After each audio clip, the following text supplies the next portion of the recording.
এটা একটা রেপিস্টের দল, এটা একটা ধর্ষকদের দল।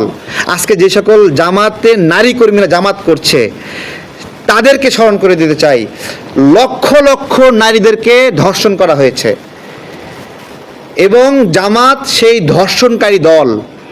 লক্ষ লক্ষ নারীদের সম্ভ্রমানি করা হয়েছে এবং নিয়ে যেয়ে পাক বাহিনীর ক্যাম্পে দিয়েছে, সেখান থেকে বের হয়েছে গর্ভবতী হয়ে এবং পেটটা বড় না হওয়া পর্যন্ত পাক বাহিনী সেখান থেকে তাদের নারীদেরকে বের হতে দেয়নি।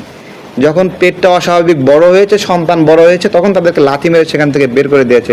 রুগ্ন শুগ্ন শরীর নিয়ে আমাদের বীরঙ্গনারা সেখান থেকে বের হয়েছে এবং 1972 সালে বীরঙ্গনার সংখ্যা এত বেশি ছিল, গর্ভবতী নারী এত বেশি ছিল, তাদেরকে নিয়ে আলাদা বোর্ড গঠন করতে হয়।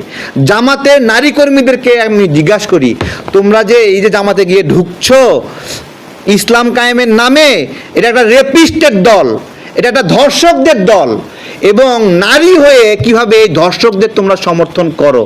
তোমরা হয়তো বা বলবা এখন যারা তারা কি ধর্ষক?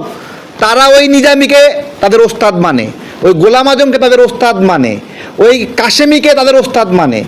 কি ওস্তাদ মানে না? তাহলে তাদেরকে ওস্তাদ মেনে যারা রাজনীতি করতেছে, তোমরা নারী হয়ে কিভাবে এখানে ঢোকো? কোনো পরিচয় দরকার হয়নি যে হিন্দু এই জন্য পাক বাহিনী হিন্দুদেরকে গর্ভবতী করতেছে, বিষয়টা এরকম না। জাস্ট পরিচয় যে বাঙালি মুসলমান, বাঙালি হিন্দু অথবা মুসলমান যেই হোক,